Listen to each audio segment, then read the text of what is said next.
दोस्तों फिल्म की शुरुआत में हम रॉय और लोकस को एक मॉर्टल में देखते हैं और उनके साथ एक छोटा लड़का भी होता है। वहीं पे टीवी पे एक न्यूज चल रही होती है कि 8 साल के एक लड़के जिसका नाम एल्टन है उसे रॉय ने किडनैप कर लिया है। लेकिन रॉय के साथ एल्टन को देखकर ये बिल्कुल भी नहीं लग रहा था कि उसे किडनैप किया गया है। फिर रात के वक्त वो तीनों होटल से निकलकर अपनी कार में बैठ जाते हैं, लेकिन उन्हें इस तरह रात में चोरी छुपे हुए जाते एक लड़की देख लेती है और वहीं पर ये लड़की भी न्यूज टीवी में देख लेती है, जिससे वो समझ जाती है कि टीवी में जिसकी बात हो रही है ये वही लोग हैं। इसीलिए वो फौरन पुलिस को कॉल करके उनकी गाड़ी का नंबर बता देती है। अब अगले सीन में हम कैल्विन नाम के एक शख्स को देखते हैं जो अपने लड़के को कहता है कि तुम्हें कुछ भी करके उस लड़के को 4 दिन में मेरे पास लाना होगा। दोस्तों दरअसल कैल्विन फ्रेंच नाम के एक कल्ट का लीडर है और गुजरे हुए कुछ सालों से एल्टन उसी के पास था, लेकिन कुछ दिन पहले एल्टन को रॉय अपने साथ ले गया। इसीलिए कैल्विन ने पुलिस में रिपोर्ट लिखवा दी थी, जिस वजह से टीवी में एल्टन की न्यूज चल रही है। जिसके बाद हम कैल्विन को उसके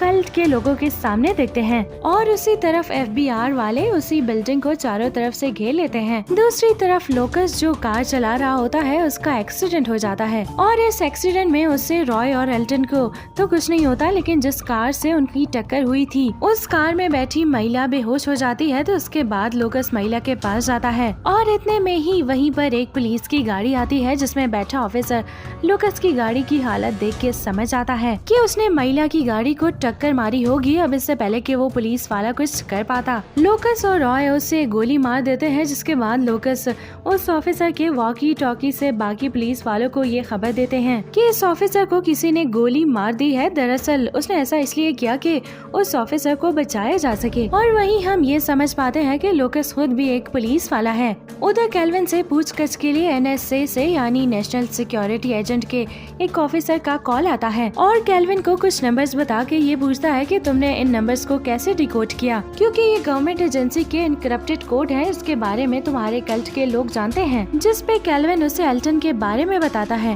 वो कहता है कि मैंने एल्टन नाम के बच्चे को गोद लिया था और इस बच्चे में कुछ खास तरह की शक्तियाँ थी और वो कई तरह की जुबान भी बोल सकता था। उस बच्चे ने हमें इस नंबर के बारे में बताया। और इस तरफ रॉय और लोकस एल्टन के लिए एल्डन नाम के शख्स के घर जाते हैं। दरअसल एल्टन भी रेंच कल्ट का मेंबर था, इसीलिए वो बाकी रेंच मेंबर्स की तरह एल्टन को जानता था। फिर उसके घर रॉय एल्टन को सुला के न्यूज देखने लगता है, जहां अब भी उसके बारे में ये न्यूज चल रही थी। और अब इन्हें यहाँ कुछ ही देर हुई थी कि तभी वो घर ऐसे हिलने लगता है, जो देखते ही रॉय और लोकस एल्टन के कमरे की तरफ बढ़ते हैं और कमरे में पहुँच के वो देखते हैं कि एल्टन की आंखों से रोशनी एल्टन की आंखों में पड़ रही है और इसी सब की वजह से वो घर इतना कांप रहा होता है। ऊपर की छत का कुछ हिस्सा टूट के नीचे आ जाता है। तब रॉय एल्टन के सर पे वार करके उसे बेहोश कर देता है, जिससे एल्टन की आंख से निकलने वाली रोशनी बंद हो जाती है। लेकिन धूप आने की वजह से एल्टन को तकलीफ होने लगती है, इसीलिए रॉय उसे धूप से बचाकर छांव में ले जाता है। इसी सीन में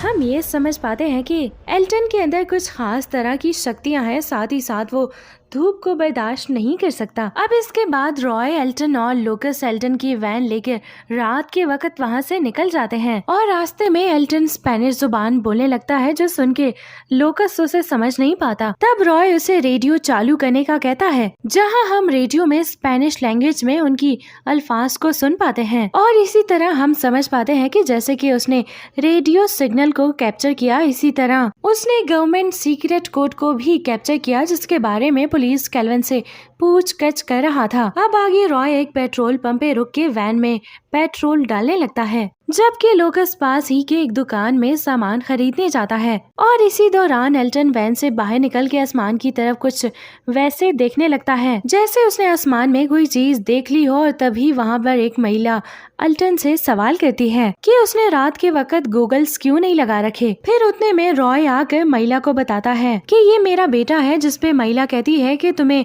रात के वक्त छोटे बच्चे को अकेला नहीं छोड़ना चाहिए। फिर रॉय एल्टन को वैन से बाहर निकलने के लिए डांटने लगता है और तभी उस पेट्रोल पंप के आसपास सैटेलाइट के टुकड़े गिरने लगते हैं, जिनसे बचने के लिए वो तीनों वैन में बैठकर वहाँ से निकल जाते हैं। अब रॉय रास्ते में नोटिस करता है कि एल्टन के कान और नाक से खून बह रहा है, इसीलिए लोकस उसे हॉस्पिटल चलने की सलाह देता है, लेकिन रॉय इस बात के लिए राजी नहीं होता क्योंकि उसे डर था कि जब भी वो हॉस्पिटल जाएंगे तो उन्हें कोई ना कोई पहचान लेगा और जिससे वो पुलिस की गिरफ्तारी में आ सकते हैं। अब अगले सीन में वो सायरा के पास पहुंच जाते हैं, जो कि एल्टन की माँ होती है। सैर अपने बेटे को काफी वक्त के बाद देख रही थी क्योंकि उसे केल्विन ने गोद ले रखा था, और वहीं दूसरी तरफ केल्विन के साथ ही सायरा की माँ के घर पहुंच के उसके घर से सायरा का पता निकलवा लेते हैं, जबकि इस तरफ पेट्रोल पंप पे पॉल और उसके कुछ साथी इस बात का पता लगाने की कोशिश कर रहे थे कि आखिर ये सैटेलाइट कैसे गिरी, क्योंकि वो खुद ही अपने ऑर्बिट से बाहर निकलकर पृथ्वी पर गिर गई। वहीं एल्टन कार से बाहर निकल के जमीन पे बैठ जाता है, जो देखकर लोकस एक बार फिर रॉय से कहता है कि एल्टन को हॉस्पिटल ले जाना होगा, जिसके बाद एल्टन आसमान की तरफ देख के अपने बाप रॉय से कहता है कि हम दोनों को पैदल ही आगे बढ़ना चाहिए, जिसके बाद सायरा और लोकस कार से बाहर आ जाते हैं। फिर हम रॉय और एल्टन को देखते हैं जो जंगल से होके आगे बढ़ रहे थे। वो आगे बढ़ते हुए एक गुफा तक पहुंच जाते हैं जहाँ पे रॉय दिन का वक्त गुजारने का फैसला करता है। फिर वहीं अगले सीन में हम पोल को उसके ऑफिस में देखते हैं, जहाँ वो दीवार पे लिखे नंबर्स को देख रहा था और तभी कुछ ऐसा चमकता है जिससे वो समझ जाते हैं कि एल्टन किस तरफ जा रहा है। फिर हम केल्विन के आदमियों को देखते हैं जो इस वक्त एल्टन के घर पर होते हैं। वो एल्टन को डरा धमका के ये पता करते हैं कि आखिर रॉय और एल्टन जा कहाँ रहे हैं, इसीलिए वो लोग भी उसी तरफ निकल पड़ते हैं। दूसरी तरफ सूरज निकलने ही वाला होता है और जैसे ही एल्टन ने अपने बाप से कहा था कि उसे सूरज की रोशनी में बाहर निकलना है, इसीलिए रॉय उसे लेके खुले मैदान में जाता है, जहाँ सूरज की रोशनी पड़ते ही एल्टन की आंखों से तेज रोशनी निकलने लगती है और इसी के साथ साथ उनके आसपास एक डॉम बन जाता है। वहीं सायरा और लोकस एक मोर्टल में रुके हुए होते हैं और तभी उस मोर्टल के दरवाजे पे कोई आता है, जो कोई और नहीं बल्कि रॉय और एल्टन ही थे। अब उन्हें इस तरह दिन की रोशनी में देखकर सायरा और लोकस हैरान हो जाते हैं, क्योंकि एल्टन तो दिन में नहीं निकल सकता था, जिसकी वजह से वो रात में सफर किया करते थे। तभी रॉय उन दोनों से कहता है कि एल्टन तुम्हें कुछ बताना चाहता है, जिसके बाद एल्टन कहता है कि जब वो सूरज की रोशनी में बाहर निकला तो उसने एक ऐसी दुनिया देखी जहाँ उसके जैसे यानी एल्टन जैसे लोग रहा करते थे, और ये दुनिया हमारी दुनिया से बिल्कुल ऊपर है, यानी कि एल्टन को उसी दुनिया में जाना है क्योंकि वो हमारी दुनिया का नहीं है। अब ये बात को कहते वक्त एल्टन के हाथ और आंखों से रोशनी निकल रही थी और साथ ही साथ अब वो पूरी तरह से ठीक हो चुका है, जो सुनने के बाद वो लोग दिन में ही उसी जगह जाने का फैसला करते हैं जहाँ पर एल्टन को जाना है। लेकिन मॉर्टल से बाहर निकलते ही केल्विन उनके साथी रॉय के कंधे पे गोली चला के और लोकस को घायल करके एल्टन को अपने साथ ले जाते हैं, और जाने से पहले वो रॉय, सायरा और लोकस के हाथ बांध देते हैं। इसके बाद सायरा किसी तरह खुद को आजाद करके बाकी दोनों का हाथ खोल देती है। इसके बाद अब वो तीनों केल्विन के आदमियों का फैसला करने लगते हैं, लेकिन आगे जाने पे उन्हें आर्मी वाले मिलते हैं जिन्होंने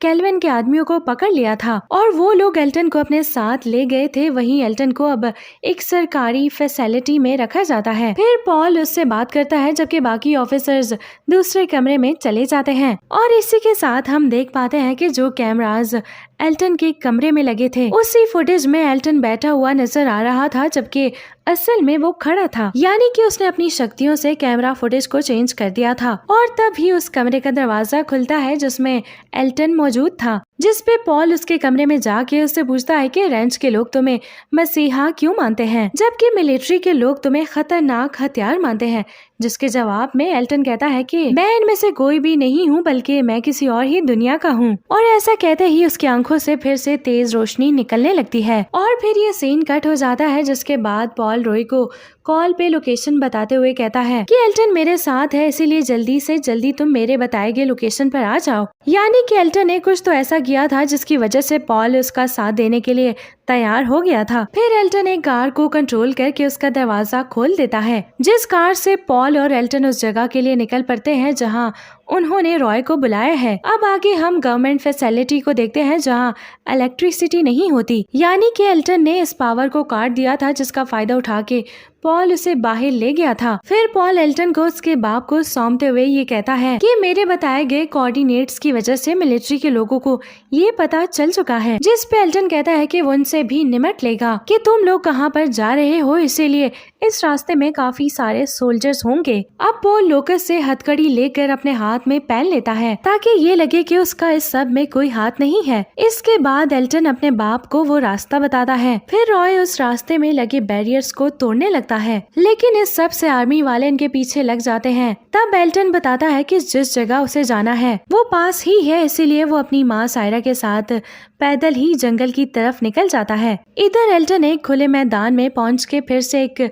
डॉम तैयार करता है और ये डॉम इतना बड़ा होता है कि इसमें जमीन का काफी सारा हिस्सा कवर हो जाता है। वहीं डॉम के अंदर हम उस दुनिया को देख पाते हैं जिसकी बात एल्टन कर रहा था, जो देख के सायरा एकदम हैरान रह जाती है। अब सायरा के साथ साथ दुनिया के बाकी लोग जो इस डोम के अंदर थे वो भी उस एडवांस दुनिया को देख पा रहे थे। तो तब ही एल्टन के पास कोई रोशनी चमकने लगती है, यानी कि ये उस दुनिया के लोग थे जो एल्टन को अपने साथ ले जाते हैं और फिर इसी के साथ वो डॉम और एल्टन गायब हो जाते हैं। अब मूवी के आखिरी सीन में हम लोकस को इंटरलोकेशन रूम में देखते हैं, जहाँ FBI ऑफिसर उससे सारी कहानी के बारे में पूछता है, जिस पे लोकस कहता है कि तुम्हारे लोगों ने भी वहाँ सब देखा जो मैंने देखा। और फिर हम रॉय की आंखों को चमकता हुआ देखते हैं। इसी के साथ ये मूवी यहीं पर खत्म हो जाती है। दोस्तों, अब मूवी के लास्ट सीन को देखकर हमारे दिमाग में कई सवाल आ गए हैं कि क्या रॉय भी दूसरी दुनिया का था, जिसका जवाब ये हो सकता है कि दूसरी दुनिया अलग ही डायमेंशन में मौजूद है जो हमारी दुनिया के पैरेलल एग्जिस्ट करती है। और हो सकता है कि रॉय के आबाओ अजदाद किसी वक्त उस दुनिया से जमीन पे आ गए हों और उस आबाओ अजदाद ने किसी इंसान से शादी करके खानदान बना लिया। दोस्तों, उम्मीद है आपको आज की एक्सप्लेनेशन पसंद आई होगी। वीडियो को लाइक करना ना भूलिएगा और अगर आप हमारे चैनल पर न्यू है तो चैनल को सब्सक्राइब कर लीजिए। मिलते हैं अगली एक्सप्लेनेशन